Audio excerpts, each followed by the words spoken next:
Palavra do Senhor em Mateus, capítulo 28, versículos 1 a 10, diz o seguinte: Depois do sábado, tendo começado o primeiro dia da semana, Maria Madalena e a outra Maria foram ver o sepulcro. E eis que sobreveio um grande terremoto, pois um anjo do Senhor desceu dos céus e, chegando ao sepulcro, rolou a pedra de entrada e assentou-se sobre ela. Sua aparência era como um relâmpago, e as suas vestes eram brancas como a neve. Os guardas tremeram de medo e ficaram como mortos. O anjo disse às mulheres: Não tenham medo. Sei que vocês estão procurando Jesus, que foi crucificado. Ele não está aqui. Ressuscitou, como tinha dito. Venham ver o lugar onde ele jazia. Vão depressa e digam aos discípulos dele: Ele ressuscitou dentre os mortos e está indo adiante de vocês para a Galileia. Lá vocês o verão. Notem que eu já avisei vocês. As mulheres saíram depressa do sepulcro, amedrontadas e cheias de alegria, e foram correndo anunciá-los aos discípulos de Jesus. De repente, Jesus as encontrou e disse: Salve! Elas se aproximaram dele, abraçaram-lhe os pés e o adoraram. Então Jesus lhes disse: Não tenham medo. Vão dizer aos meus irmãos que se dirijam para a Galileia. Lá eles me verão. Segundo texto que nós vamos estar meditando. Lucas 24, versículos 1 em diante. No primeiro dia da semana, de manhã bem cedo, as mulheres levaram ao sepulcro as especiarias aromáticas que haviam preparado. Encontraram removida a pedra do sepulcro, mas quando entraram, não encontraram o corpo do Senhor Jesus. Ficaram perplexas, sem saber o que fazer. De repente, 2 homens com roupas que brilhavam como a luz do sol, colocaram-se ao lado delas. Amedrontadas, as mulheres baixaram o rosto para o chão, e os homens lhes disseram: Por que vocês estão procurando entre os mortos aquele que vive?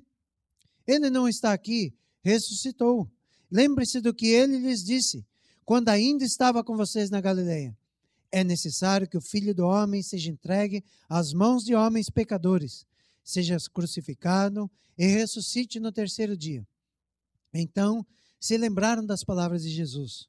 Quando voltaram do sepulcro, elas contaram todas essas coisas aos 11 e a todos os outros. As que contaram essas coisas aos apóstolos foram Maria Madalena, Joana e Maria, mãe de Tiago, e as outras que estavam com elas. Mas eles não acreditaram nas mulheres, as palavras delas lhe pareciam loucura. Pedro, todavia, levantou-se e correu ao sepulcro. Abaixando-se, viu as faixas de linho e mais nada. Afastou-se e voltou admirado com o que acontecera. Naquele mesmo dia, 2 deles estavam indo para um povoado chamado Emaús, e a 11 quilômetros de Jerusalém. No caminho conversavam a respeito de tudo o que havia acontecido. Enquanto conversavam e discutiam, o próprio Jesus se aproximou e começou a caminhar com eles. Mas os olhos deles foram impedidos de reconhecê-lo. Ele lhes perguntou: Sobre o que vocês estão discutindo enquanto caminham? Eles pararam, com os rostos entristecidos. Um deles, chamado Cleopas, perguntou-lhe: Você é o único visitante em Jerusalém que não sabe das coisas que ali aconteceram nesses dias? Que coisas? Lhe perguntou ele. O que aconteceu com Jesus de Nazaré? Responderam eles. Ele era um profeta, poderoso em palavras e em obras diante de Deus e todo o povo. Os chefes dos sacerdotes e as nossas autoridades o entregaram para ser condenado à morte e o crucificaram. E nós esperávamos que era ele que ia trazer a redenção a Israel. E hoje é o 3º dia desde que tudo isso aconteceu. Algumas das mulheres entre nós nos deram um susto hoje. Foram de manhã bem cedo ao sepulcro e não acharam o corpo dele. Voltaram e nos contaram ter tido uma visão de anjos que disseram que ele está vivo. Alguns dos nossos companheiros foram ao sepulcro e encontraram tudo exatamente como as mulheres tinham dito, mas não ouviram. Ele lhes disse: Como vocês custam a entender e como demoram a crer em tudo o que os profetas falaram. Não devia o Cristo sofrer essas coisas para entrar na sua glória? E começando por Moisés e todos os profetas, explicou-lhes o que constava a respeito dele e todas as Escrituras. Ao se aproximarem do povoado para o qual estavam indo, Jesus fez como quem ia mais adiante, mas eles insistiram muito com ele. Fique conosco, pois a noite já vem, o dia está quase findando. Então ele entrou para ficar com eles.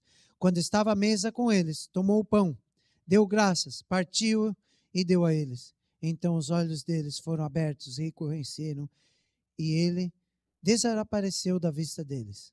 Perguntaram-se uns aos outros: não estava queimando o nosso coração enquanto ele nos falava no caminho e nos expunha as Escrituras? Levantaram-se e voltaram imediatamente para Jerusalém. Ali encontraram os 11 e os que estavam com eles reunidos, que diziam: é verdade, o Senhor ressuscitou e apareceu a Simão. Então os dois contaram o que tinha acontecido no caminho e como Jesus fora reconhecido por eles quando partia o pão. Feche os teus olhos. Pai, nós queremos te agradecer por essa noite maravilhosa que nós estamos aqui para comemorar a tua ressurreição, comemorar essa festa tremenda e essa vitória tremenda que tu tivesse sobre o pecado e nos desse a segurança da vida eterna através da própria tua ressurreição, Pai. Muito obrigado, Jesus. E agora nós queremos pedir, Senhor, que tu venha a falar no nosso coração. Espírito Santo de Deus, revela-nos a tua palavra. Fala poderosamente ao nosso coração, para que nós venhamos sair daqui transbordando com a tua palavra, Senhor. Alimentados pelo teu Espírito, mas também com o nosso coração e nossa mente transformada pelo teu poder. Que não seja um homem a falar, Pai, mas que seja o Senhor a utilizar a minha boca. É no nome de Jesus que eu te peço e te agradeço. Amém. Páscoa, a grande promessa de coisas vazias. A promessa da Páscoa é cheia de coisas vazias, e é sobre isso que nós vamos falar nessa noite. Mas antes disso, gostaria de compartilhar com você um poema de Phillips Brooks. Eu não sou muito chegado a poema, mas esse poema é maravilhoso. Eu quero ler para você essa noite. Tumba, você não poderá detê-lo mais. A morte é forte, mas a vida é mais forte. Mais forte que a escuridão é a luz. Mais forte do que é errado, o que é certo. A fé e a esperança triunfante dizem: Cristo irá ressuscitar no dia da Páscoa. Enquanto a terra paciente espera, até que amanhã apareça, trêmula espera por sua dura tarefa, pelo seu mestre, morto e frio.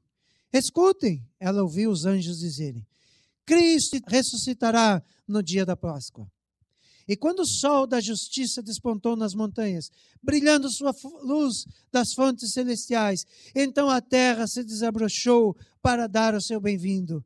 Mais uma vez, aos pés abençoados, com milhares de vozes, disse: Cristo ressuscitou no dia da Páscoa. Amém? Aleluia. É impossível não gostar desse poema. E eu creio que ele diz para nós de forma tão tremenda o que é a Páscoa. Eu li uma história interessante sobre um jovem rico. E na área onde ele morava, um condomínio de pessoas ricas, e era o costume daqueles pais, quando o filho estava para se formar, eles iriam comprar um carro para o filho. Os filhos escolhiam o carro, iam para as concessionárias, então escolhiam um carro. Então Bill e seu pai, depois de meses olhando por aquele carro, pelo carro perfeito, teve a grande noite da graduação. Então, naquela noite, o seu pai chega e dá o presente para Bill. E ele dá uma Bíblia linda, maravilhosa para o seu filho. E quando aquele jovem olha aquela Bíblia, naquela noite, ele ficou irado. Ele pegou aquela Bíblia, atirou no rosto do pai, saiu daquele local e nunca mais voltou.